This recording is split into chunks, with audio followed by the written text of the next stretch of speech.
ভূতের গল্প বা হরর গল্প কার না ভালো লাগে।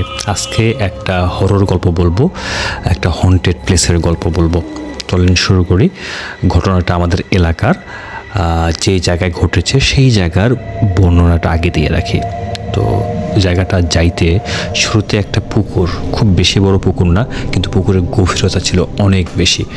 মানে এতটাই গভীর ছিল যে পুরা পাড়ার 1 থেকে 2 জন মানুষ সেই পুকুরের নিচ থেকে মাটি উঠাইতে পারতো এক ডুব দিয়ে, মানে এতটা গভীর ছিল। তো ওই পুকুরে আমরাও গোসল করেছি। তো পুকুরের পাড়ে সারি সারি নারিকেলের গাছ, তারপরে আছে সফেদার একটা গাছ। এই যে গল্পটা বলবো বা যে ঘটনাটা বলবো সেই ঘটনার গুরুত্বপূর্ণ পার্টে আছে সেই সফেদা গাছ। তো সফেদা গাছের পাশে গাবের গাছ আছে, অনেক অনেক অনেক বাঁশের গাছ আছে। মানে সোজা বাংলায় যদি বলি বাঁশ বাগান, বাঁশের ঝাড়, এবং সেটা অনেক বড় বাঁশের ঝাড়, বিশাল বিশাল বাঁশ। মানে দিনের বেলা যাইতে ভয় পায় এরকম একটা জায়গা। তো ওই জায়গাটাতে আমাদের এলাকার মুরব্বীরা গরু কুরবানি দেওয়া শুরু করে, মানে কুরবানি ঈদের গরুর কুরবানিটা ওইখানে দেওয়া শুরু করে। কেন শুরু করে সেটাই হচ্ছে আজকের ঘটনা। তো ঘটনার যার সাথে ঘটেছিল তার নামটা আমি গোপন করছি। তার নাম বলছে সোলাইমান। তো সোলাইমান আমাদের দুঃসম্পর্কে একজন চাচা হন। তো সোলাইমান চাচা তখন সিনেমা দেখতে গিয়েছিলেন, রাত্রি 9টার শো। সিনেমার নাম ছিল বেদের মেয়ে জ্যোৎস্না। উনি কিছু বন্ধুবান্ধব নিয়ে সিনেমা দেখতে গিয়েছিলেন। তো সিনেমা শেষ করে ওই রোজি সিনেমা হল থেকে আমাদের এলাকায় যেতে সময় লাগে প্রায় আধা ঘন্টা। তো এই আধা ঘন্টা তার মানে 12:30 অলমোস্ট বাজে। তো 12:30টার দিকে তার বন্ধুরা মিলে উনি একটা মানে মোড়ে আসে, 3 রাস্তার মোড়ে। তো ওইখান থেকে বাকিরা চলে যাবে তাদের বাড়িতে। এখন এইখান থেকে তাকে একা তার বাড়ির দিকে যেতে হবে। তো যে জায়গাটায় ঘটনা ঘটেছিল সেই জায়গাটাতে উনি এখন একা যাওয়া শুরু করলেন। তার সম্পর্কে বলে রাখি, উনি কিন্তু ভীষণ সাহসী মানুষ এবং অনেক শক্তিশালীর বিষয়টা একটু বলার জন্য তার বিষয়ে একটু বলতে হয় যে 2 মণের হলুদের বস্তা উনি একা গরুর গাড়িতে উঠাইতেন। হ্যাঁ, 2 মণের হলুদের বস্তা একা গরুর গাড়িতে উঠাইতেন, এরকম শক্তিশালী মানুষ। তাছাড়া উনি কিন্তু খুব ভালো কাবাডি খেলতে পারতেন। এলাকায় তার থেকে ভালো কাবাডি প্লেয়ার আর কেউ ছিল না ওই সময়। তো উনি তখন একা আসছেন এবং বিড়ি জ্বালাইলেন উনি। তো বিড়িগুলো কিন্তু খুব বেশি বড় হয় না, বিড়ি ছোট হয়।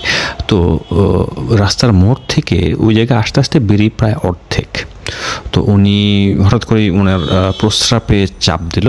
উনি গিয়ে ওই সফেদা গাছের নিচে প্রস্রাব করতে বসলেন। তো ইতিমধ্যেই তার বিড়ি খাওয়া শেষ। তো প্রস্রাব করে উঠে উনি বিড়িটা ফালাই দিয়ে উনি উল্টা দিকে হাঁটা দিছেন, মানে ফিরবেন। তখনই কিছু একটা ধাপ করে তাকে ধরে মাটির সাথে ঠেসে ধরলো, একদম মাটির সাথে খুশে ধরলো, এমনভাবে খুশে ধরলো যেন উনি মাটির ভিতরে ডুবে যাবে। এইরকমভাবে বল প্রয়োগ করা শুরু করলো তার উপরে, মানে খুশে মেরে ফেলবে এরকম একটা অবস্থা। তো উনি কিন্তু ভীষণ শক্তিশালী মানুষ, আমি আগেই বলেছি। উনিও কিন্তু বল খাটানো শুরু করলো। হ্যাঁ, আর চারপাশ থেকে প্রচণ্ড শব্দ, এত জোরে বাতাস বওয়া শুরু করলো, হুতুম বেচার ডাকা শুরু করলো। রাত্রেবেলা রাত জাগা পাখিগুলোর দানা ঝাপটাচ্ছে, বাঁশের একটা বাসার সাথে লেগে ভয়ঙ্কর আওয়াজ শুরু হইলো, প্রচণ্ড বাতাস। হ্যাঁ, মানে চারিদিকে মনে হচ্ছে তুফান লেগে গেছে এবং এই মতো অবস্থায় তাকে কিছু একটা মাটির সাথে ধরে রাখছে।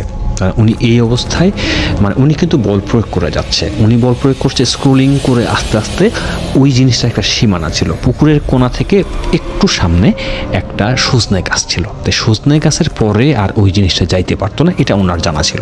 তো উনি স্ক্রোলিং করে আগাচ্ছেন, একটা গাছের শিকড় ধরে বা গুল্ম জাতীয় মানে মাটির সাথে যা পাচ্ছেন উনি স্ক্রোলিং করে করে আগাচ্ছেন। ওই জিনিসটা তার পিঠের উপরে বসা এবং মাটির সাথে তাকে ঠেসে ধরছে এবং ওইভাবে ওকে নিয়ে আগাচ্ছেন। উনি কিন্তু ভীষণ শক্তিশালী মানুষ ছিলেন।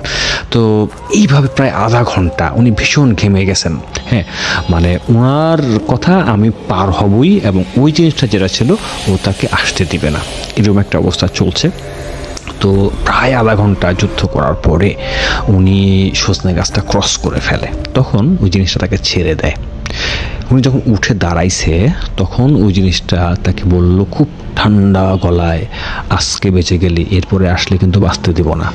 তো উনি যখন নিজেকে সেফ অনুভব করলেন তখন উনি পরে জ্ঞান হারায় ফেলেন। তো পরবর্তীতে ফজরের নামাজ পড়তে যাওয়ার সময় এক মুরব্বী তাকে ওইখানে আইডেন্টিফাই করে এবং পরে তাকে কবিরাজের কাছে নিয়ে যাওয়া হয়। আমাদের এলাকার সবাই কিন্তু ওই জায়গা সম্পর্কে জানতো। তো কবিরাজ তাকে ট্রিটমেন্ট করে। উনি দীর্ঘদিন অসুস্থ ছিলেন, প্রায় 3 মাসের মতো বিছানায় শোয়া ছিলেন, মানে জন্ডিসের রোগী যেমন হয় ওরকম শুকায় গেছিলেন উনি। এখনও উনি খুব একটা মানে স্বাস্থ্যবান না, তারপর থেকে ওনার স্বাস্থ্য আর ফিরে নাই। তো তারপর থেকে ওই জায়গাতে কুরবানি দেওয়া শুরু হয়। তো কথাই আছে বা এরকম শোনা যায় যে যেখানে কুরবানির গরুর রক্ত পড়ে সেখানে কোনো ধরনের কোনো খারাপ কিছু থাকতে পারে না। তো তারপরে আর ওইখানে কোনো ধরনের এরকম ঘটনা ঘটে নাই, কিন্তু তার আগে একটা ঘটনা ঘটেছিল। ওই যাত্রায় তো সুলাইমান চাচা বেঁচে ফেললেন, কিন্তু তার আগে যার সাথে ঘটেছিল সে কিন্তু বাঁচতে পারেনি, সে 2 দিন পরে মারা গিয়েছিল। তো এরকমই একটা হন্টেড প্লেসের গল্প আজকে আপনাদের জন্য নিয়ে আসলাম, এবং এটা আমাদের এলাকার নাম বলছি না, এবং এটা বাস্তব ঘটনা। Thanks for watching, thank you.